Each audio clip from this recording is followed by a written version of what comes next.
पुणे महानगरपालिकेपासून हाकेच्या अंतरावर असणाऱ्या मुठा नदीमध्ये प्रचंड प्रमाणात घाणीचं साम्राज्य निर्माण झालंय।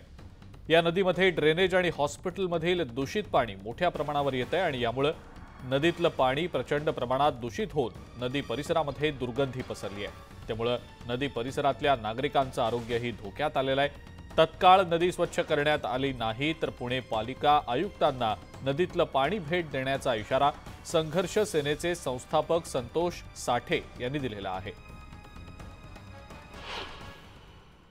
या पुणे महानगरपालिकेच्या अधिकाऱ्यांना आयुक्तांना देखील या नदीचा वाद जात असेल, परंतु हे का कानाडोळा या गोष्टीकडे करत आहेत हेच आम्हाला कळत नाहीये। आज आपण बघू शकता की स्वच्छ पुणे सुंदर पुणे हे महानगरपालिका एका ठिकाणी बोलत असताना या नदीमध्ये अतिशय एवढ्या घाणेरड्या पद्धतीने जनावरं मरून पडलेली आहेत, अतिशय सडलेली जनावर आहेत। महानगरपालिका ह्याच्याकडे का दुर्लक्ष करत आहे? का महानगरपालिकेला काय करायचंच नाहीये? आज आपण बघू शकता की जलपर्णी येते, हॉस्पिटलचं पाणी येते, ड्रेनेजचं पाणी येते, भरपूर अशा घाणेरड्या पद्धतीचं पाणी या नदीमध्ये सोडलेलं आहे। पुढेच जलशुद्धीकरण केंद्र बनवलेलं आहे, त्या म्हणजे एवढा कोट्यवधी रुपये खर्च करून काय फायदाच होत नाही त्या गोष्टीचा।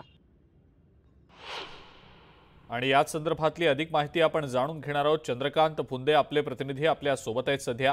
चंद्रकांत, मुठा नदी प्रदूषणाच्या विळख्यात सापडलेली आहे आणि पालिकेपासून हाकेच्या अंतरावर जरी ही नदी प्रदूषित होत असली तरी पालिकेचं या सगळ्याकडे लक्ष नाही की काय असंच दिसतंय। चंद्रकांत, काय सांगता येईल याबद्दल? अजिंक्य, आपण घर स्वच्छ ठेवतो पण आपल्या घराच्या मागे कचरा टाकतो ना, असा काहीसा प्रकार आहे हा। म्हणजे पालिकेची एकदम बॅक साइड, एकदम पुण्याचं नाक असलेल्या ठिकाणीचं हे घाणीचं साम्राज्य आहे, पण कोणी लक्ष देत नाही।